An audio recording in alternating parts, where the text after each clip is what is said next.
नमस्कार। यहाँलाई इतिहास सम्बन्धी तथ्य जानकारी दिने यस हिस्ट्री इन नेपाली च्यानलमा स्वागत छ। यक्से मल्लपछि स्वतन्त्र राष्ट्र भएको ललितपुरमा कमजोर राजाहरूको कारण यो राज्यले दशकौं वर्षसम्म अन्योलतामा रहनु पर्यो।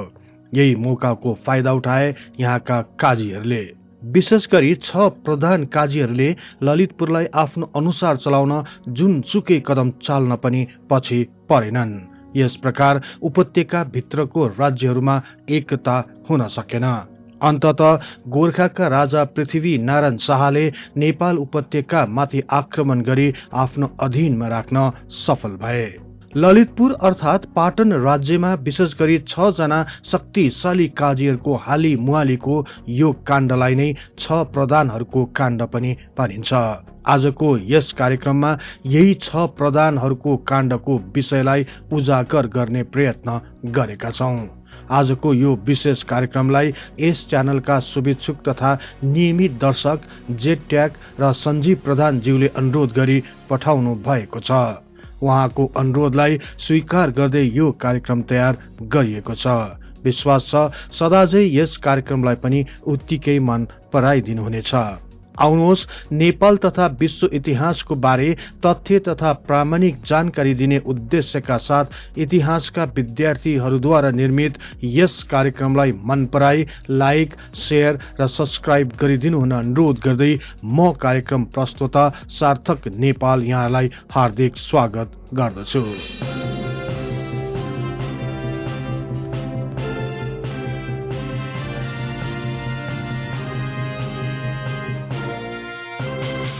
काठमाडौँ उपत्यकाका प्रख्यात राजा जयस्थिति मल्लपछि यक्से मल्लको नै नाम आउँछ। उनले आफ्नो राज्यलाई विस्तार गर्नुको साथै सम्पन्न पनि बनाएका थिए। राजा यक्से मल्लका 7वटी रानीहरूबाट 7 जना छोरा र 1 छोरीको जन्म भयो। आफू जीवित छँदै उनले आफ्ना छोरा र छोरीहरूलाई राज्य सञ्चालन गर्ने अभ्यास गराएका थिए। विक्रम सम्वत 1538 मा राजा यक्से मल्लको मृत्यु भएपछि केही समयसम्म यिनका छोराहरू मिलेर राज्य चलाए। यक्से मल्लका जेठा छोरा राय मल्लले आफूलाई सबैको सम्राट ठान्दथे, तर सो कुरा उनका भाइहरूलाई स्वीकार्य भएन। विक्रम सम्वत 1541 ताका यक्से मल्लको माहिला छोरा रत्न मल्लले कान्तिपुरलाई अलग गरी एक स्वतन्त्र राज्यको स्थापना गरे। उनले ललितपुरका भारदारहरू जगतपाल र हर्षपाललाई पनि आफ्नो पक्षमा मिलाई नुवाकोट र ललितपुर आफ्नै राज्यमा गाभ्न सफल भए। यक्से मल्लका साइला छोरा रण मल्लले भने बनेपा कब्जा गरे। यसरी यक्से मल्लपछि विशाल एकत्रित मल्ल राज्य फुटेर ससाना राज्यहरूमा परिणत भयो। त्यसपछि यी राज्यहरू कहिल्यै मिलेनन्। विक्रम सम्वत 1577 मा राजा रत्न मल्लको मृत्यु भयो। रत्न मल्लको अवसानपछि ललितपुरका भारदार जगतपाल कमजोर हुन थाले। यही समयमा ललितपुरका शक्तिशाली 3 महापात्रहरू मध्ये एक महापात्र जयसिंहका पनाती, कीर्ति सिंहका नाति तथा कुसुम सिंहका छोरा विष्णु सिंहको विस्तारै राजनीतिक परिदृश्यमा उदय भयो। विष्णु सिंहले आफ्नो स्थिति बलियो बनाएपछि जगतपालको हत्या गरी ललितपुरलाई स्वतन्त्र राज्य बनाए। विष्णु सिंहको मृत्युपछि उनका 3 छोराहरू नरसिंह, पुरन्दर सिंह र उद्धव सिंहले संयुक्त शासन चलाउन थाले। यी दाजुभाइ बीचको सम्बन्ध लामो समयसम्म टिक्न सकेन। त्यसपछि पुरन्दर सिंहले एकलौटी रूपमा शासन सत्ता हत्याई त्यहाँका राजा भए। यसरी स्वतन्त्र राज्य स्थापना गरी पुरन्दर सिंह राजा भएको कान्तिपुरका राजालाई स्वीकार्य भएन। कान्तिपुरका राजा शिवसिंह मल्लले अन्ततः ललितपुरमाथि आक्रमण गरे। आक्रमणपछि ललितपुरलाई कान्तिपुरको अधीनमा राखे र ललितपुरका राजा पुरन्दर सिंहलाई पदच्युत गरी आफ्ना छोरा हरिहर सिंह मल्ललाई त्यहाँको प्रशासनको रेखदेख गर्ने जिम्मा दिए। ललितपुरका प्रमुख प्रशासक हरिहर सिंहको मृत्युपछि यिनकी रानी लालमतीले ललितपुरलाई कान्तिपुरबाट स्वतन्त्र बनाई आफ्ना 12 वर्षका छोरा सिद्धि नरसिंह मल्ललाई विक्रम सम्वत 1675 मा त्यहाँका राजा बनाइन्। छोरा नाबालक भएकाले शासनको कार्यभार आमा लालमतीले नै सम्हालिन्। कान्तिपुरका राजा शिवसिंह मल्लले आफ्नो नातिलाई ललितपुरको राजा बनाएकोमा कुनै विरोध गरेनन्। सिद्धि नरसिंह मल्ल स्वतन्त्र ललितपुरका पहिला मल्ल राजा थिए। सिद्धि नरसिंह मल्लको पालामा कान्तिपुर र भक्तपुर राज्यहरूसँगको खिचातानीले निरन्तरता पाइरह्यो। यही कारण सिद्धि नरसिंह मल्लले गोर्खाका राजाहरूसँग पनि सम्बन्ध कायम गरे। यही समयमा रामशाहले ललितपुरका नेवार व्यापारीहरूलाई गोर्खामा लगी व्यापार गर्न लगाएका थिए। विक्रम सम्वत 1693 मा कान्तिपुरका युवराज प्रताप मल्लले ललितपुरमाथि अचानक आक्रमण गरे। त्यस बेला सिद्धि नरसिंह मल्ल कृष्ण मन्दिर बनाई सिद्ध्याएर होम गरिरहेका थिए। आफ्ना राजा धार्मिक काममा संलग्न भएको समयमा आक्रमण गरेकाले ललितपुरका जनता उठेर कान्तिपुरमाथि जाइलागे। यस घटनामा धेरैको ज्यान गयो, तर ललितपुरलाई जोगाउन सफल भए। यो घटना घटेको 5 वर्षपछि प्रताप मल्लले आफ्ना पिता लक्ष्मी नरसिंह मल्ललाई कैद गरी कान्तिपुरको राजगद्दी हत्याई आफू राजा भए। सिद्धि नरसिंह मल्लले पनि आफ्नो छोरा श्रीनिवास मल्ललाई राजकाजको अनुभव होस् भन्नको लागि सानैदेखि प्रशासनमा सक्रिय बनाए। यसले गर्दा यिनमा छिट्टै राजा हुने इच्छा बढेर आयो। विक्रम सम्वत 1715 मा यिनले आफ्नो पिताको विद्रोह गरेर कीर्तिपुरमा छुट्टै समानान्तर सरकार बनाए। यसको 2 वर्षपछि अर्थात विक्रम सम्वत 1717 मा छोरा श्रीनिवास मल्ललाई विधिवत राजा बनाई सिद्धि नरसिंह मल्लले सन्यास ग्रहण गरे।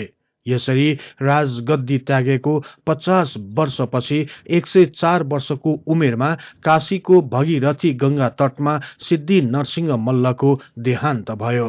श्रीनिवास मल्ल शासित ललितपुरलाई कान्तिपुरका राजा प्रताप मल्लले मान्यता दिए तापनि भक्तपुरका राजा जगत प्रकाश मल्लले भने त्यस सरकारलाई मान्यता दिएन। यस प्रकार ललितपुरको नजिक कान्तिपुर हुन गयो भने भक्तपुरसँग शत्रुता बढ्न गयो। यसपछि ललितपुर र कान्तिपुर मिलेर भक्तपुरमाथि आक्रमण गरे, तर यसबाट ललितपुरलाई खासै फाइदा भएन।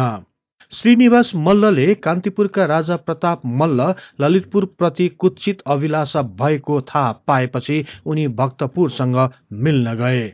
यस प्रकार कान्तिपुर, ललितपुर र भक्तपुर बीचमा घात प्रतिघात भइ नै रह्यो।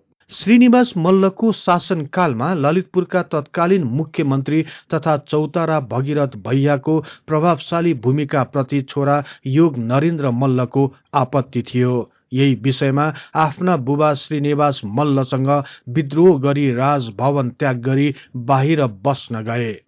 स्वतन्त्र ललितपुर राज्यका संस्थापक राजा सिद्धि नरसिंह मल्लको विरुद्धमा जसरी श्रीनिवास मल्लले कीर्तिपुरमा आफ्नै बाबुको राज्यकालमा विद्रोही सरकार गठन गरे, त्यसै गरी युवराज योग नरेन्द्र मल्लले पनि आफ्ना बुबा श्रीनिवास मल्लको विरुद्ध कीर्तिपुरमा विद्रोही सरकार गठन गरी ललितपुरको राज्य प्रशासन सञ्चालन गर्ने खुल्ला हाँक दिए। राजगद्दी हत्याउने ऐतिहासिक घटना दोहोरिन गएको महसुस गरी श्रीनिवास मल्लले पनि आफ्ना छोरा योग नरेन्द्र मल्ललाई विक्रम सम्वत 1751 मा राजगद्दी सुम्पिए। राजा श्रीनिवास मल्लले राजगद्दी त्यागेको 2 वर्षपछि नै उनको देहावसान भयो।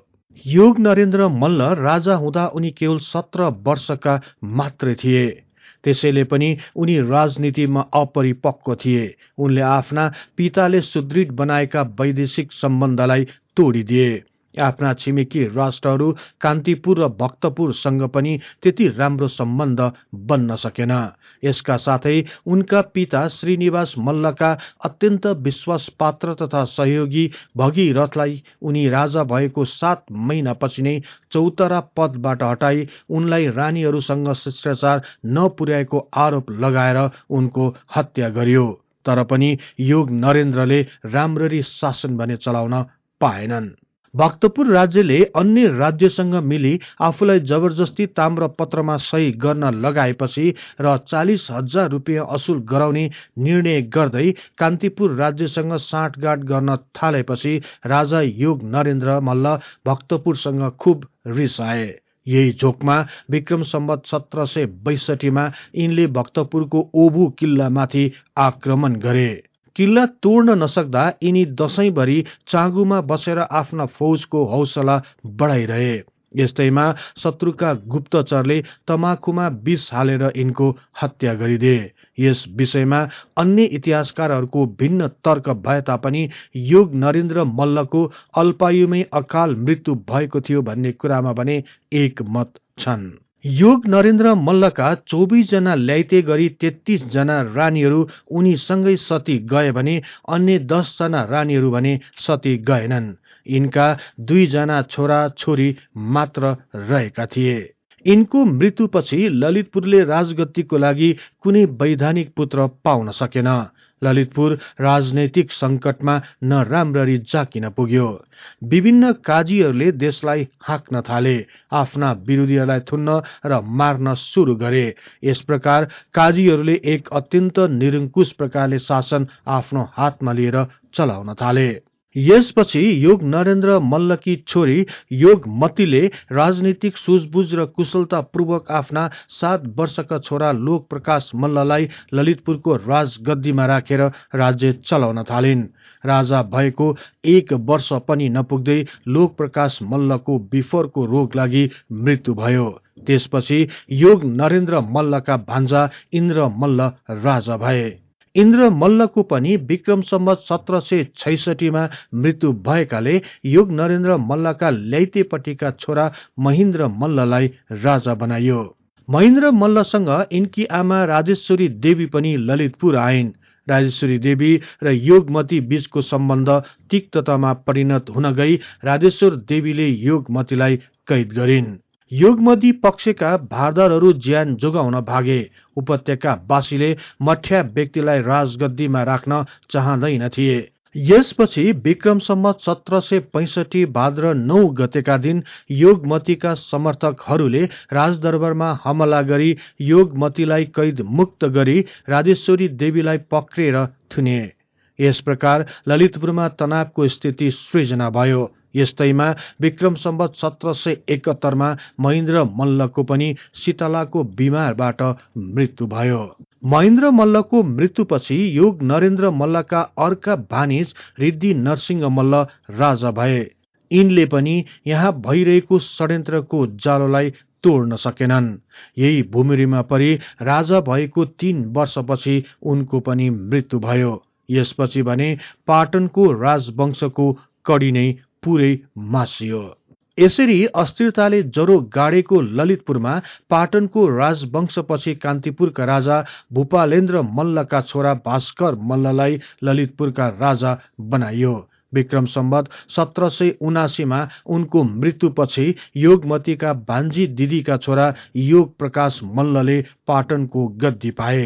उनीपछि विष्णु मल्ल पाटनका राजा भए। विष्णु मल्ल योगमतीका भतिजा थिए। उनी पनि कमजोर शासकको रूपमा स्थापित भए। उनी पनि षड्यन्त्रको जालमा परे। राजा विष्णु मल्ल निसन्तान भएकाले कान्तिपुरबाट भागेर शरणमा आएका जयप्रकाश मल्लका भाइ राज्य प्रकाश मल्ललाई आफ्ना उत्तराधिकारी बनाए। विक्रम सम्वत 1802 मा राजा विष्णु मल्लको मृत्यु भयो। उनीपछि राज्य प्रकाश मल्ल ललितपुरका राजा भए। उनी एक कमजोर शासक साबित भए। यसपछि भने पाटनका 6 प्रधानहरू पुनः शक्तिशाली भएर उदाए। ललितपुर राज्यको 24 वटै टोलका नाइके प्रधानहरूमध्ये काजी धनवन्त, काजी भिङख्याल, काजी सिङख्याल, काजी कालिदास, काजी चाकुबहाल र काजी धनकाजी नाम गरेका 6 प्रधानहरूको रगरगी र बिगबिगीले ललितपुर तनावग्रस्त बन्न गयो। राजा योग नरेन्द्र मल्लको मृत्युपछि यी 6 प्रधानहरूको हाली मुहाली अप्रत्यक्ष रूपमा चलेको भए तापनि अब भने प्रत्यक्ष रूपमा यिनीहरू अगाडि आए। कसैलाई पनि राजा बनाउनु, आफूले भने जस्तो नगरे राजगद्दीबाट पदच्युत गरिनु, हत्या गरिदिनु एक आम घटना जस्तै बन्न गएको थियो। यी 6 प्रधानहरूले राज्यको शासन सत्ता आफ्नो हातमा लिई स्वेच्छा अनुसार शासन चलाउन थाले। राजाको पजनी गर्ने, आफ्ना समर्थकहरूलाई उच्च पदमा बहाली गर्ने, विपक्षीहरूलाई बिना कारण पदच्युत गर्ने, विभिन्न झुट्टा आरोप लगाएर आफ्नो विरोधीको हत्या गर्ने जस्ता नाना तरहका अमानवीय कार्यहरूले गर्दा ललितपुर राज्यको सामाजिक तथा राजनीतिक वातावरण पूरै अस्त-व्यस्त बन्न गयो। राजा राज्य प्रकाशले यी 6 प्रधानहरूले भनेको जस्तो नगरेपछि राज्य प्रकाश मल्लको आँखा फुटाइदिए। आँखाको पीडाले राज्य प्रकाश मल्लको मृत्यु भयो। त्यसपछि यी प्रधानहरूले विष्णु मल्लकी छोरीका छोरा विश्वजित मल्ललाई राजा बनाए। यिनलाई पनि अनुचित प्रेम गरेको आरोप लगाइयो। वास्तवमा 6 प्रधानहरूमध्ये कालिदास प्रधानकी छोरीसँग विश्वजित मल्लले अनुचित सम्बन्ध गाँसेको भनी अभियोग लगाएर राजा भएको 2 वर्ष पनि नबित्दै यी 6 प्रधानहरूले राजा विश्वजितलाई तलेजुको मन्दिर नेर लगेर काटे। विश्वजित मल्लपछि कसलाई राजा बनाउने भन्ने 6 प्रधानहरूबीच छलफल गर्ने क्रममा कान्तिपुरसँग सुमधुर सम्बन्ध कायम गर्ने उद्देश्यले कान्तिपुरका राजा जयप्रकाश मल्ललाई ललितपुरको राजा बनाए। कडा स्वभाव भएका जयप्रकाश मल्लको ललितपुरका प्रधानहरूसँग त्यति राम्रो मेलमिलाप हुन सकेन। यी 6 प्रधानहरूले जयप्रकाश मल्ललाई राम्ररी टिक्न नै दिएनन्। विक्रम सम्वत 1819 मा यिनलाई पनि टेकु दुभानमा नुहाउन गएको बेला उतैबाट लखेटे। त्यसपछि प्रधानहरूले भक्तपुरका राजा रणजित मल्ललाई ललितपुरका राजा बनाए। यिनको प्रजातान्त्रिक विचार 6 प्रधानहरूलाई पटक्कै मन परेन। जनतामा अधिकार दिँदा 6 प्रधानहरूको शक्तिमा कुठाराघात हुने भएपछि उनीहरू राजा रणजित मल्लका घोर विरोधी भएर निस्के। उनीहरूले मौका खोजेर बसेको बेला 1 वर्षपछि नै शङ्खमूलतिर श्राद्ध गर्न गएको बखत यिनलाई पनि लखेटे। त्यसपछि धूर्त 6 प्रधानहरूले जयप्रकाश मल्ललाई खुसी पार्न उनलाई नै ललितपुरका राजा हुन पुनः अनुरोध गरे। तर सो बेला गोर्खाका राजा पृथ्वी नारायण शाहले उपत्यका वरिपरिका सबैजसो राज्यहरूलाई आफ्नो अधीनमा पार्दै उपत्यकामा आर्थिक नाकाबन्दी गरिदिएका कारण उपत्यकाभित्र हाहाकार हुने स्थिति सृजना भयो। यो नाकाबन्दीबाट मुक्त हुन यी 6 प्रधानहरूले जयप्रकाश मल्ललाई धपाएर पृथ्वी नारायण शाहलाई नै राजा बनाउने सुरसार कस्न थाले। यो कुरा थाहा पाएपछि यी 6 प्रधानहरूलाई बदला लिने विचार गरी आवश्यक सरसल्लाह गर्नु छ भनी जयप्रकाश मल्लले सबै प्रधानहरूलाई कान्तिपुर बोलाए। छलफलका क्रममा यी प्रधानहरूलाई बदला लिन कसैलाई चरम यातना दिन थालियो भने कसैको बेइज्जत गरियो। यो सहन नसकी ललितपुरका काजी भिङख्वालले आत्महत्या गरे। अन्य कतिपयले अब हामी केही गर्दैनौं भनी गल्तीलाई स्वीकार गर्दै माफी मागे। यसपछि मात्र यी प्रधानहरूलाई छोडियो र उनीहरू ललितपुर तर्फ लागे। तर कान्तिपुरबाट ललितपुर पुग्ने बित्तिकै पुनः उही चर्तिकला यी प्रधानहरूले दोहोराए। अन्ततः जयप्रकाश मल्लले ललितपुरको शासन सत्ता छोड्न बाध्य हुनु पर्यो। यसपछि यी प्रधानहरूले पृथ्वी नारायण शाहलाई ललितपुरको राजाको रूपमा नियुक्ति गरे। प्रधानहरूको बर्बरता र छट्टु स्वभावबाट परिचित पृथ्वी नारायण शाहले आफू नआई आफ्ना भाइ दलमर्दन शाहलाई आफ्ना छाप दिएर ललितपुरका राजा हुन पठाए। ललितपुरका राजा भएपछि यिनले आफ्ना दाजुलाई उपत्यकाको राजनीतिबारे बराबर अवगत गराइरहे। गोर्खाका दलमर्दन शाहलाई राजा बनाए तापनि उपत्यकामा गरिएको नाकाबन्दी नखुलेको, ललितपुर लगायत उपत्यकाका राज्यहरूमा नुन, तेल तथा कपास जस्ता उपभोग्य सामानहरूको अभाव खड्किन थालेको र कीर्तिपुरमा गोर्खालीको आक्रमणताका राजा दलमर्दन शाह मौन रहेको आरोप लगाई यी प्रधानहरूले उनलाई पदच्युत गरी कैद गरे। कैदबाट दलमर्दन शाह भागेर बाँचे। यसपछि यी प्रधानहरूले ललितपुरकै एक व्यापारी तथा विश्वजित मल्लका वंशज तेज नरसिंह मल्ललाई ललितपुरका राजा बनाए। यिनी राजा भएपछि उपत्यकाभित्र आर्थिक संकट बढ्दै गएर विकराल स्थितिको सृजना भयो। यसरी 6 प्रधानहरूको हाली मुहालीको कारण राज्यले जनताको लागि केही गर्न नसकेपछि जनताहरूमा असन्तुष्टि छायो। पृथ्वीनारायण शाहले उपत्यकालाई आफ्नो अधीनमा लिए यस्तो स्थितिबाट छुटकारा मिल्छ भन्ने सोचको विकास हुन थाल्यो। ललितपुरका कतिपय धनी वर्गहरू भित्री पृथ्वीनारायणसँग मिल्न गए। यसपछि विक्रम सम्वत 1825 असोज 13 गतेका दिन कान्तिपुरमाथि गोर्खाली सैनिकहरूले आक्रमण गरे। यसरी अचानक आक्रमणबाट हतप्रत भएका कान्तिपुरका राजा जयप्रकाश मल्लले प्रतिकार गर्न नै सकेनन् र उनी भागेर ललितपुरमा राजनीतिक शरण लिए। तर यसको 11 दिनपछि नै अर्थात असोज 24 गतेका दिन बिना रक्तपात ललितपुर माथि पनि गोर्खालीले विजय प्राप्त गर्यो। ललितपुरलाई आफ्नो अधीनमा लिएपछि पृथ्वीनारायण शाहले ललितपुरका सबैभन्दा शक्तिशाली भनाउँदा प्रधानहरूमध्ये कसैलाई मृत्युदण्ड, कसैलाई सर्वस्व हरण गरी कैद गरे। दशकौंसम्म प्रधानहरूको अन्यायमा पिल्सिरहेका ललितपुरका जनताहरू भने खुसी भए। यसपछि ललितपुरमा शरण लिएका कान्तिपुरका राजा जयप्रकाश मल्ल र ललितपुरका राजा तेज नरसिंह मल्ल भागेर भक्तपुरका राजा रणजित मल्लको दरबारमा शरण लिन पुगे। उनीहरू सबैभन्दा पहिले दत्तात्रेयको मन्दिरमा पसे। भक्तपुरमा पनि पृथ्वीनारायण शाहले विक्रम सम्वत 1826 कार्तिक 28 गतेका दिन सूरप्रताप शाहको नेतृत्वमा आक्रमण गर्ने आदेश दिए। यो युद्धमा भक्तपुरका धेरै सैनिकहरू हताहत भए। ललितपुरका राजा तेज नरसिंह मल्ललाई कैद गरियो भने कान्तिपुरका राजा जयप्रकाश मल्लको खुट्टामा गोली लागि घाइते भए। ललितपुरका राजा तेज नरसिंह मल्लको कैदकै अवस्थामा मृत्यु भयो। घाइते भएका जयप्रकाश मल्लको पछि पशुपति आर्यघाटमा मृत्यु भयो भने रणजित मल्ललाई उनको इच्छा अनुसार काशी पठाइयो।